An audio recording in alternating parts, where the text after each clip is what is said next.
this video, we're going to take a look at the structure of a 9 to 12 mark question. We'll throw a link in the top hand corner to other exam skills videos, how to write conclusions, how to show killer analysis. We'll put them all up there for your perusal.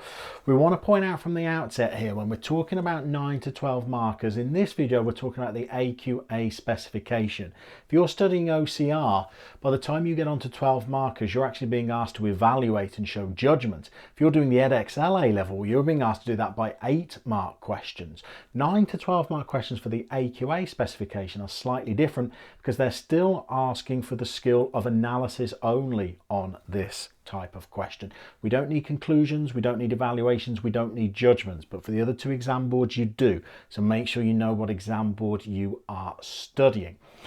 So with a 9 to 12 marker, they tend to start with the prompt word that they expect you to use in that question.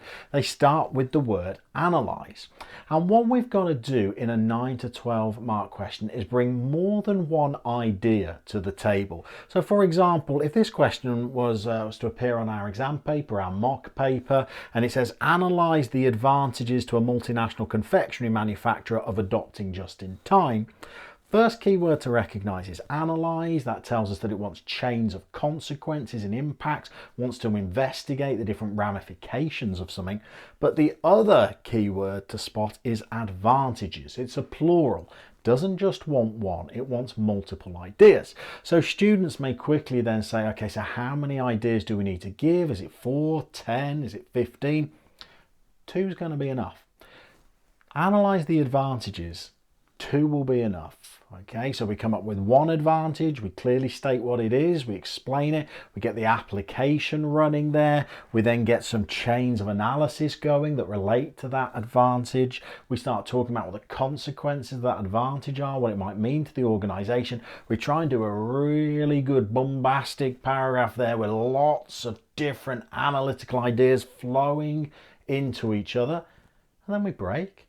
We think of a completely different advantage, a separate point, something else that could occur, and then we analyse the backside off that second point as well. Another chains of analysis, really trying to knock the examiner out if we can with the quality of our chains of analysis.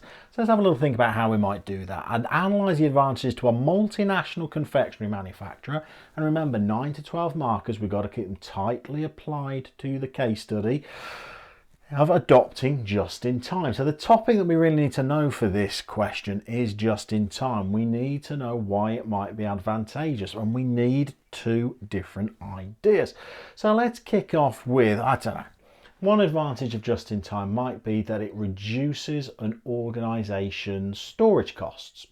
Take an opportunity to get it applied. It wants us to talk about a confectionery manufacturer, so we could talk about how they would have to store lots of raw materials like milk, sugar, cocoa, other ingredients that they use in their production processes. We want to keep it really tightly applied. We could perhaps mention that these ingredients are perishable, they will have expiration dates, that if that stock doesn't get used, they will go bad, and that's a waste of cost and doesn't fit in with lean production principles. So we can keep it nice and tightly supplied, and then we get ourselves going on a chain of analysis.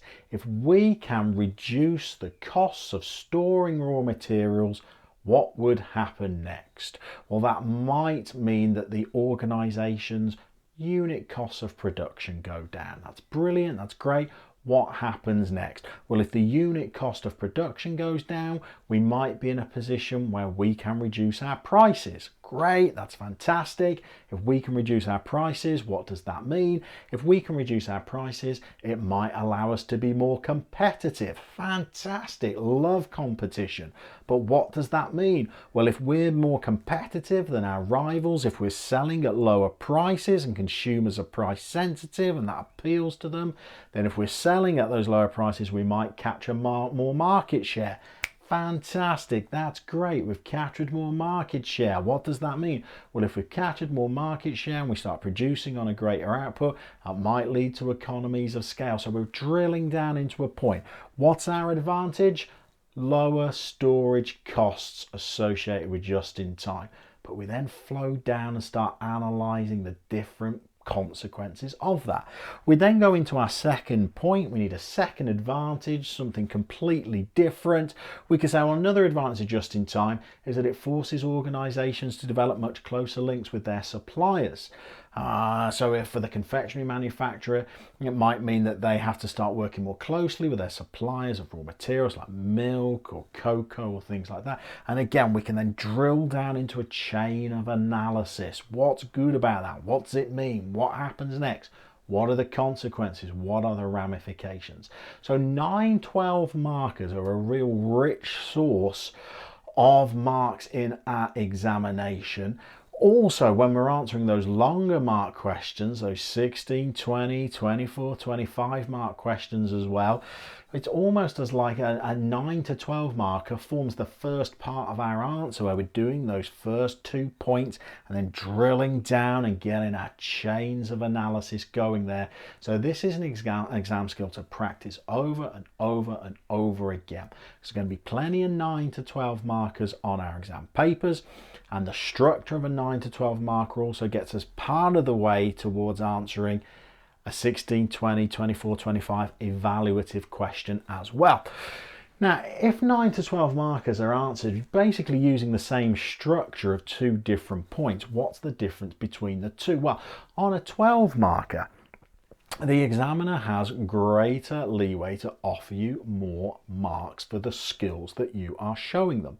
So on a 12 mark question, we probably want to show a little bit more analysis if we can. We might want to slightly elongate our chains of analysis, not going mad on here, but just seeing if we can throw the examiner a slightly longer chain there, maybe an extra consequence, maybe an extra ramification. Whereas the 9 markers, we might just show them just a slightly shorter chain of analysis than we might do in the 12. But in both of those, we've got to remember that our analysis has got to be applied. The question starts with the word analyze, but the skills of knowledge are being tested as well. So we've got to show some good knowledge of the advantages of just in time. These 2 advantages have got to be on the money. They've got to be true. Can't say things that are false or inaccurate there, but also we want to try and get our application going through these chains if we can. That way, if we're showing applied analysis, we're giving the examiner everything that they're looking for to award us in the top levels of their mark schemes. So that's how we answer 9 to 12 questions. Check out our other videos on exam skills as well. I always say the exam skills are as important as the knowledge when we take them into the exam hall. Knowing everything about business studies is good. Knowing how to answer questions about business studies is even better. Good luck with your revision. Hopefully you're getting through all of your topics. Keep watching these videos for extra exam tips. We'll see you soon.